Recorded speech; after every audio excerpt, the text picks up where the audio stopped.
அத்துணை சப்ஸ்கிரைபர்களையும், எல்லா அன்பு உள்ளங்களையும், எனது நண்பர்களையும் வருக வருக என வரவேற்பதில் பெருமகிழ்ச்சி கொள்கிறேன். இறைவணக்கத்துக்குரிய எப்பவும் போல இந்த வீடியோவை தொடங்குவோம்.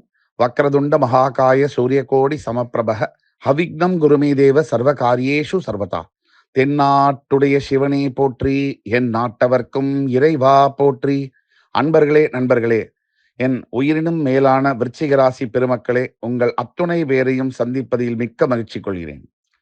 காலபுருஷனின் 8ஆம் வீடு என்று சொல்லக்கூடிய விருச்சிக ராசி ஒரு உயிரையும் உடலையும் பிரித்தெடுக்கக்கூடிய இடமாகும். இந்த ராசியில் இருக்கக்கூடிய அதிசயங்கள் என்பது ஆயிரக்கணக்கில் அடங்கும். விருச்சிக ராசிக்காரர்களும் அப்படிதான். இந்த ஆண்டு குரு பெயர்ச்சி ஏப்ரல் 30ஆம் தேதி நடக்கப் போகுது. அதாவது மேஷராசியில் தற்சமயம் இருக்கக்கூடிய குரு பகவான் உத்திராட நட்சத்திரம் 1ஆம் பாதத்திலிருந்து பெயர்ந்து உத்திராட நட்சத்திரம் 2ஆம் பாதத்திற்கு ரிஷபராசிக்கு பெயரப் போகிறார். அதாவது இந்த குரு பயிற்சி பலன்கள் இந்த அன்புமிக்க விருச்சிக ராசி நேயர்களாகிய உங்களுக்கு எப்படி இருக்கும், அதை பத்தி தான் இந்த வீடியோ. இப்ப இந்த காணொலியை முழுசுமா கேளுங்க. இதுல உங்களோட பிடித்த ஃப்ரெண்ட்ஸ், ஃபேமிலிஸ் அண்ட் ரிலேட்டிவ்ஸ்க்கு இதை ஷேர் பண்ணி, இந்த வீடியோ உங்களுக்கு பிடிச்சிருந்துச்சுன்னு சொன்னா லைக் பண்ணி, கமெண்ட் பண்ணி, சப்ஸ்கிரைப் பண்ணுங்க.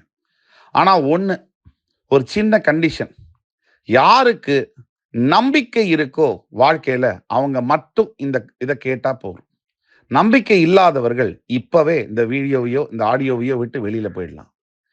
யாருக்கு நம்பிக்கை இருக்கோ அவர்களுக்கு தான் இயற்கையும் உதவும், இறைவனும் உதவுவான். இப்ப விருச்சிக ராசிக்கு தற்சமயம் உள்ள கிரக நிலைமைகள் என்ன? 4ஆம் பாவத்தில் அர்த்தாஷ்டமத்தில் சனி பகவான் ஆட்சி பெற்று மூலத்திரிகோண வீட்டில் இருக்கிறார். 5ஆம் பாவத்தில் ராகு, 6ல் இருக்கக்கூடிய குரு பகவான் 7ஆம் பாவம் என்று சொல்லக்கூடிய ரிஷபராசிக்கு மாறவிருக்கிறார். அதே மாதிரி உங்களுடைய 11ஆம் வீடு என்று சொல்லக்கூடிய கன்னிராசியில் கேது பகவான் வீட்டிருக்கார். இதுதான் முக்கியமான கிரக நிலைமை. மிச்ச கிரகங்கள் எல்லாம் சுத்திக்கிட்டே இருப்பாங்க. சோ அவங்கள விட்டுடுங்க. இப்போ குரு பார்வை கோடி நன்மை. குரு இருக்கின்ற இடத்தை விட பார்க்கின்ற பார்வைக்கு பலம் அதிகம் அப்படிங்கிறது தான் சான்றோருடைய கூற்று. இப்ப 6ஆம் பாவத்தில் மறைந்திருந்த குரு பகவான் உங்களுடைய பஞ்சமஸ்தானம் பூர்வ புண்ணிய ஸ்தானத்திற்கு அதிபதியான குரு 6ல் மறைந்திருந்தார் ஒரு ஆண்டாக. இப்ப அவர் என்ன பண்ண போறாரு? உங்களுடைய 7ஆம் வீட்டில போய் டைரக்டா சமசப்தமமா உங்களை பார்க்க போறாரு. இந்த பயிற்சியை விட ஒரு வாய்ப்பு வருமா என்று கேட்டால், கிட்டத்தட்ட 18 ஆண்டுகளுக்கு பிறகு உங்களுக்கு இந்த வாய்ப்பு வந்திருக்கிறது என்றால் அது மிகையல்ல. விருச்சிக ராசியை பொறுத்த வரைக்கும் சோகத்தின் உச்சகட்டம், மரணம் ரொம்ப பிடிக்கும் சார். உடனே எனக்கு வாழ்க்கையில எதுவுமே இல்லை சார், தற்கொலை பண்ணிக்கணும் அப்படின்னு சொல்லக்கூடிய அன்பர்கள் ஏராளமானோர் இருக்கீங்க. ஆனா வாழணும்னு நம்பிக்கை யாருக்கு இருக்கோ அவங்களுக்கு தான் வாழ்க்கையே அமையும். இதுதான் உண்மை. உங்களுடைய குரு பகவானை பார்க்கும் போது உங்களுக்கு அவரு தனகாரகன், 2ஆம் இடம் என்று சொல்லக்கூடிய தனஸ்தானத்திற்கும் தனகாரகனான குரு பகவானை அதிபதியாக வருகிறார். 5ஆம் இடம் என்று சொல்லக்கூடிய புத்திரஸ்தானம் பூர்வ புண்ணிய ஸ்தானத்திற்கும் அவரே அதிபதியாக வருகிறார். இந்த 2க்கும் 5க்கும் உடைய குரு பகவான் உங்கள் ராசியை சமசப்தமமாக பார்க்க போகிறார். இதனால என்ன? இதுநாள் பல ஆண்டுகளாக 17 ஆண்டுகளாக விருச்சிக ராசி அன்பர்களுக்கு பணத்தால் ஏற்பட்ட பிரச்சனைகள், பணம் கடன் தொல்லை, பணம் முடக்கம், காசு இழக்கிறது, பெரிய கோடீஸ்வரனாக இருந்து கீழே தொப்புன்னு விழுறது, இந்த மாதிரி அவஸ்தைப்பட்டு கொண்டிருக்கக்கூடிய விருச்சிக ராசி அன்பர்களுக்கு குரு பார்வை கிடைக்கணுமே. யாருக்கு கெட்டவனாக குரு பகவான் இருந்தால் அவர் மறைய வேண்டும், துலாம் ராசியை போல. நல்லவனாக குரு பகவான் இருந்தால் அந்த ராசிக்கு அவர் அந்த ராசியை பார்க்க வேண்டும், வலுப்பெற வேண்டும்.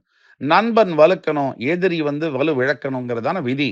அந்த அடிப்படையில் உங்களுக்கு குரு பகவான் சபசப்தமமாக உங்களை பார்க்கும் பொழுது உங்கள் வாழ்க்கையில் இருக்கக்கூடிய எல்லா விதமான கடன் தொல்லைகள், பணம் பிரச்சனைகள், வேலை சம்பந்தப்பட்ட பிரச்சனைகள், பணம் கையில தங்காம இருக்கக்கூடிய பிரச்சனைகள், பணத்தால் ஏற்படக்கூடிய அவமானம், அசிங்கம், இதை தவிர பணத்தால பணம் இல்லைன்னு சொன்னா வீட்டுல பொண்டாட்டி போனா ஒரு காபி கூட கொடுக்க மாட்டாங்க. இதுதானே உண்மை. அந்த அளவுல உங்க மனைவி நீங்க வந்தீங்கன்னா ஃபலூடாவே வீட்டுல பண்ணி உங்களுக்காக ரெடி பண்ற அளவுக்கு இந்த குரு பயிற்சியானது உங்கள் வாழ்க்கையை மாற்றும். இந்த குரு பயிற்சியில பணம் பொருளாதார சம்பந்தப்பட்ட பிரச்சனைகள் அத்துணையும் தீரும், நிச்சயமாக தீரும். இதுக்கு அடுத்தபடியாக குரு பகவான் இயற்கையிலே புத்திர பாக்கியத்தை கொடுக்கக்கூடியவர். கல்யாணத்தை நடத்தக்கூடியவர். அவர் ஒரு முழு சுபக்கிரகம். தேவர்களுடைய குரு பிரகஸ்பதி. இந்த சமசப்தமமாக உங்கள் ராசியை அவர் பார்ப்பதனால என்ன பண்ணுவாருன்னு சொன்னா, உங்களுக்கு திருமணத்திற்கு தடையான விருச்சிக ராசி அன்பர்கள், விருச்சிக ராசி அன்பர்களை பொறுத்த வரைக்கும் ஒருத்தரை லவ் பண்ண வேண்டியது. லவ் பண்ணிட்டாங்கன்னா, அதுல ஃபெயிலியர் மட்டும் வந்துருச்சுன்னா, உடனே தற்கொலையா அப்படின்னு நினைக்க வேண்டியது விருச்சிக ராசி தான் நம்பர் 1 பிளேஸ். அப்படி இல்லாம விருச்சிக ராசி அன்பர்களாகிய உங்களுக்கு திருமணம் நினைத்த ஆணையோ, நினைத்த பெண்ணையோ திருமணம் முடிக்கக்கூடிய ஒரு அதிர்ஷ்டத்தை ஏற்படுத்துவார். அதே மாதிரி புத்திர பாக்கியம் இல்லாமல் கணவன் மனைவியாக பிரிந்திருக்கக்கூடிய தம்பதிகளை ஒன்று சேர்த்து புத்திர பாக்கியத்தை ஏற்படுத்தி கொடுப்பார் குரு பகவான். ஆக இந்த ஆண்டு இந்த குரு பயிற்சி ஏப்ரல் 30ஆம் தேதிக்கு பிறகு விருச்சிக ராசிக்கு வாழ்க்கையில ஒரு மிகப்பெரிய டர்ன் அப்படின்னு சொன்னா இது மிகையே அல்ல. விருச்சிக ராசி அன்பர்கள் 11ஆம் பாவத்தில் இருக்கக்கூடிய கேதுவுனால வேலை செய்யற இடத்துல நோண்டிக்கிட்டே இருப்பானுங்க. அதாவது நீங்க என்னதான் செய்தாலும் சரி, உங்களை பின்னாடியிலிருந்து குத்துறது, நீண்டி விடுறது, இந்த மாதிரியான விஷயங்களை செய்வாங்க. உங்களுக்கு அலுவலகத்துல உங்களை மேலதிகாரி கிட்ட சில மனஸ்தாபங்கள், கருத்து வேறுபாடுகள் ஏற்பட்டே தீரும். இதை பொறுமையாகத்தான் கையாளணும். 1. 2வது, தொழில் செய்யக்கூடிய வியாபாரத்தில் இருக்கக்கூடிய விருச்சிக ராசி அன்பர்களுக்கு 70% பேருக்கு நல்ல டைம் இருக்கு. அதாவது வியாபாரத்துல பணப்புழக்கம் அதிகமாகும். லிக்விடிட்டி என்று சொல்லக்கூடியது அதிகமாகும். வியாபாரத்துல கிரெடிட் அப்படிங்கிறது கம்மியாகும். அதனால அதுல ஒரு பிளஸ் பாயிண்ட் இருக்கு. அதே மாதிரி உங்களுக்கு திருமணம் சம்பந்தப்பட்ட யோகம் மட்டும் இல்ல, வீட்டுல சுப நிகழ்ச்சிகள் நிகழும். ஒரு யாராவது ஒருத்தருக்கு பெரிய ஒரு வேலை கிடைக்கிறது, இல்ல ஒரு குழந்தை பிறந்து அதுக்கு புண்ணியாஜனம் கொண்டாடுறது, இல்ல வீடு வாங்கி கிரகப்பிரவேசம் கொண்டாடுறது, இப்படிப்பட்ட வாழ்க்கையில் மறக்க முடியாத நல்ல நினைவுகளை கொடுக்கக்கூடிய ஆண்டாக இந்த குரு பயிற்சி கொண்டு வருகிறார் குரு பகவான் என்றால் அது இல்லை. வாழ்க்கையை விஸ்வரூபம் எடுக்கும் விருச்சிகம். இந்த விருச்சிக ராசியை பார்த்தீங்கன்னா இந்த ஏப்ரல் 30ஆம் தேதிக்கு பிறகு 17 ஆண்டுகளாக நீங்கள் பட்ட அத்துணை பாடுகளும் சிரமங்களும், அதாவது கண்ணுக்கு தெரியாமல் மறைந்து போகும், தவிடு பொடியாகும் என்றால் அது மிகையில்ல. ஆக விருச்சிக ராசி அன்பர்களை பொறுத்தவரையில் ஒன்னே ஒண்ணுதான் உங்களுக்கு வேணும். இப்பொழுது நம்பிக்கை. பௌர்ணமி தோறும் சத்யநாராயண சுவாமிக்கு பூஜை செய்து உங்களால் முடிந்த அன்னதானத்தை நீங்கள் வழங்கும் போது உங்கள் வாழ்க்கையில் அத்துணை நலன்களையும் நீங்கள் பெற்றே தீர்வீர்கள். என்றைக்கும் நான் இப்ப சொல்லக்கூடிய மந்திரத்தை மறக்காம சொல்லுங்க. ஓம் விருஷபத் வஜாய வித்மஹி கிருணி ஹஸ்தாய தீமஹி தன்னோ குரு பிரச்சோதயாத்.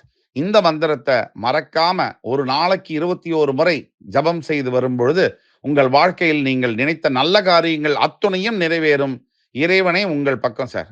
அடுத்த காணொலியில் மறுபடி என் உயிரினும் மேலான விருச்சிக ராசி அன்பர்களை சந்திக்கும் வரை உங்களிடமிருந்து விடைபெறுவது உங்கள் சுபாஷ் பாலகிருஷ்ணன். நன்றி, வணக்கம், வாழ்க வளமுடன்.